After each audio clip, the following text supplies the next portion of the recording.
Friends, simple cooking ಚಾನಲ್ಗೆ ಎಲ್ಲರಿಗೂ ಸ್ವಾಗತ. ಇವಾಗ ಚಿಕನ್ ಬಿರಿಯಾನಿ ಹೇಗೆ ಮಾಡೋದು ಅಂತ ನೋಡೋಣ. ಈಗ 2 kg ಚಿಕನ್ನ ತೊಗೊಂಡಿದ್ದೀನಿ. 4 ದೊಡ್ಡ ಸೈಜ್ ಈರುಳ್ಳಿ, 4 ಟೊಮೊಟೊ ದೊಡ್ಡ ಸೈಜ್ದು, ಶುಂಠಿ ಬೆಳ್ಳುಳ್ಳಿ ಪೇಸ್ಟು, ಕೊತ್ತಂಬರಿ, ಪುದೀನ, ಹಸಿಮೆಣಸಿನ್ಕಾಯಿ ಪೇಸ್ಟ್ ಮಾಡಿ ಇಟ್ಕೊಂಡಿರೋದು. ಈಗ ಪಲಾವ್ಗೆ ಬೇಕಾಗಿರೋ ಸಾಮಾನು, ಚಕ್ಕೆ, ಪಲಾವ್ ಸಾಮಾನು ಎಲ್ಲ, ಮರಾಠಿ ಮೊಗ್ಗು ಎಲ್ಲ ಇಟ್ಕೊಂಡಿದ್ದೀನಿ. ಇದರಲ್ಲಿ ಅಕ್ಕಿ ಇವಾಗ 1.5 kg ಅಷ್ಟು ಅಕ್ಕಿ, ಮೊಸರು, 1 ನಿಂಬೆಹಣ್ಣು, ಉಪ್ಪು, ಅರಿಶಿನ ಪುಡಿ, ಧನಿಯಾ ಪುಡಿ, ಅಚ್ಚ ಖಾರದ ಪುಡಿ.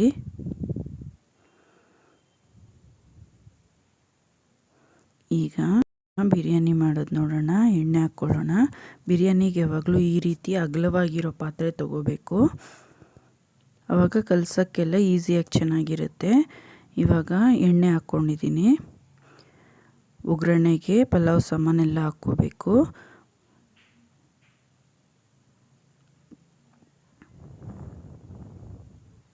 ಈರುಳ್ಳಿ ಹಾಕಿ ಚೆನ್ನಾಗಿ ಫ್ರೈ ಮಾಡಬೇಕು. ಈರುಳ್ಳಿ ಚೆನ್ನಾಗಿ ಫ್ರೈ ಆದ್ರೇ ಟೇಸ್ಟ್ ಚೆನ್ನಾಗಿರೋದು, ಇಲ್ಲಾಂದರೆ ಹಸಿ ವಾಸನೆ ಬರ್ತಾ ಇರುತ್ತೆ. ಈರುಳ್ಳಿ ಎಷ್ಟು ಚೆನ್ನಾಗಿ ಫ್ರೈ ಆದರೆ ಅಷ್ಟು ಟೇಸ್ಟ್ ಚೆನ್ನಾಗಿರುತ್ತೆ. ಚೆನ್ನಾಗಿ ಗೋಲ್ಡ್ ಕಲರ್ ಆಗಿ ಫ್ರೈ ಮಾಡ್ಕೊಳ್ಳಿ.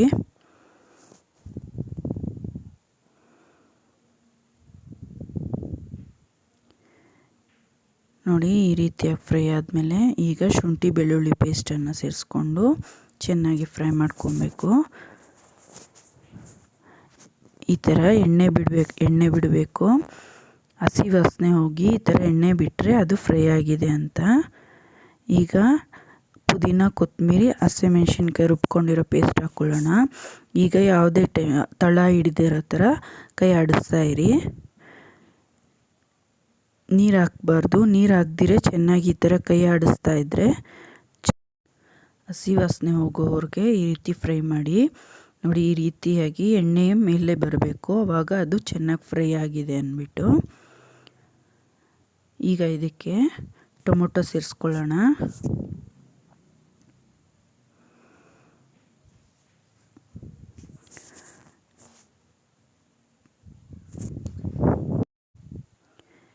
ಈಗ ಟೊಮೊಟೊ ಬೇಯೋಕ್ಕೆ ಉಪ್ಪು ಹಾಕ್ಕೊಳ್ಳೋಣ.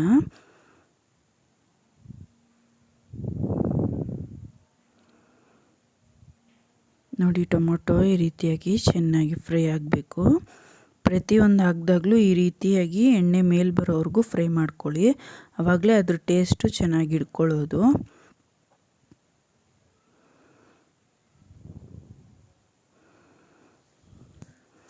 ನೋಡಿ, ಇವಾಗ ಮೊಸರು ಹಾಕ್ಕೊಳ್ತಾ ಇದ್ದೀನಿ. ಮೊಸರು ಹಾಕಿ ಚೆನ್ನಾಗಿ ಮಿಕ್ಸ್ ಮಾಡ್ಕೊಳ್ಳಿ. ಮೊಸರು ಹಾಕಿದ ತಕ್ಷಣ ಸ್ವಲ್ಪ ಹೊಡೆದಂಗೆ ಅನಿಸುತ್ತೆ, ನೀವು ಹಾಗೆ ಕೈ ಆಡಿಸ್ತಾ ಇದ್ದರೆ ಸರಿ ಹೋಗುತ್ತೆ.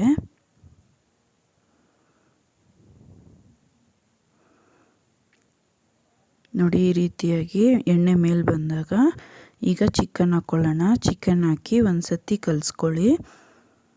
ಈ ರೀತಿಯಾಗಿ ಮಸಾಲೆ ಎಲ್ಲ ಹಿಡಿಯೋ ಥರ ಕಲಿಸ್ಕೊಬೇಕು. ಈಗ ಇದಕ್ಕೆ ಧನಿಯಾ ಪುಡಿ, ಖಾರದ ಪುಡಿ, ಅರಿಶಿನ, ಉಪ್ಪು, ಚಿಕನ್ಗೆ ಆವಾಗಲೇ ನಾವು ಸ್ವಲ್ಪ ಹಾಕಿದ್ದೀವಿ, ಟೊಮೊಟೊ ಬೇಯೋಕ್ಕಷ್ಟೇ. ಇವಾಗ ಚಿಕನ್ಗೆ ಎಲ್ಲ ಬಿರಿಯಾನಿಗೆ ಎಷ್ಟು ಬೇಕೋ ಅಷ್ಟು ಉಪ್ಪು ಹಾಕ್ಕೊಳ್ಳೋಣ ನೋಡಿಕೊಂಡು. ನೋಡಿ, ಈ ಥರ ಎಲ್ಲ ಹಾಕಿ ಮಸಾಲೆಯನ್ನೆಲ್ಲ ಚೆನ್ನಾಗಿ ಒಂದು ಸತಿ ಕಲಿಸ್ಬಿಟ್ಟು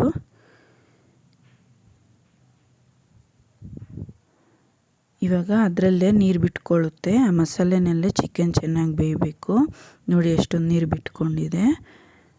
ಈಗ ಒಂದು ಸತಿ ಕಲಸಿ ನಾವು ಇನ್ನೊಂದು ಕಡೆ ಬಿಸಿನೀರು ಕಾಯಕ್ಕೆ ಇಟ್ಕೊಂಡಿರ್ತೀವಲ್ಲ, ಆ ಬಿಸಿನೀರನ್ನು ಇವಾಗ ಮಿಕ್ಸ್ ಮಾಡ್ಕೊಳ್ಳಿ.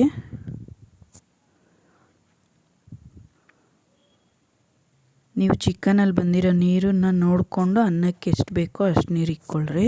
ತುಂಬ ನೀರಾದರೆ ಮುದ್ದೆ ಆಗೋಗುತ್ತೆ. ಇವಾಗ ಈ ಟೈಮಲ್ಲಿ ಸ್ವಲ್ಪ ಉಪ್ಪು ಖಾರ ನೋಡಿ.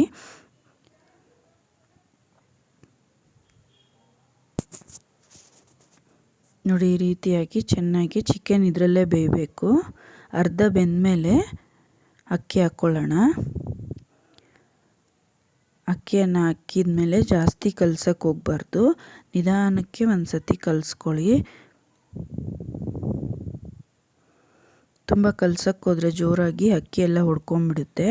ಅಕ್ಕಿನ ನಾನು ನೆನೆಸ್ಕೊಂಡಿಲ್ಲ, ಹಾಗೆ ಹಾಕ್ತಾಯಿದ್ದೀನಿ ತೊಳೆದ್ಬಿಟ್ಟು. ಈಗ ನಿಂಬೆಹಣ್ಣನ್ನು ಹಿಂಡ್ಕೊಳ್ಳೋಣ. ನಿಂಬೆಹಣ್ಣನ್ನು ಹಿಂಡ್ಬಿಟ್ಟು ಈ ಥರ ಕುದಿ ಬರ್ತಾ ಇದೆ ಅಲ್ಲ, ಒಂದು ಸತಿ ನಿಂಬೆಹಣ್ಣು ಹಾಕಿದ್ಮೇಲೆ ಕಲಿಸ್ಕೊಂಡ್ಬಿಟ್ಟು ಮತ್ತೆ ಮುಚ್ಚಿಕ್ಕೆ ಬಿಡಬೇಕು. ಪದೇ ಪದೇ ಕಲಿಸ್ಬಾರ್ದು.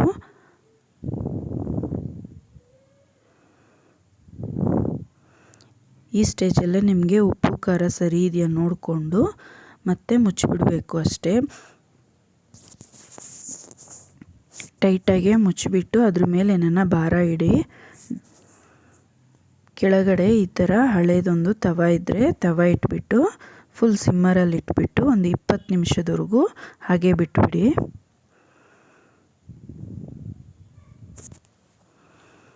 ಇವಾಗ 20 ನಿಮಿಷ ಆಗಿದೆ ನೋಡಿ, ಅನ್ನ ಮುಕ್ಕಾಲು ಭಾಗ ಆಗಿದೆ.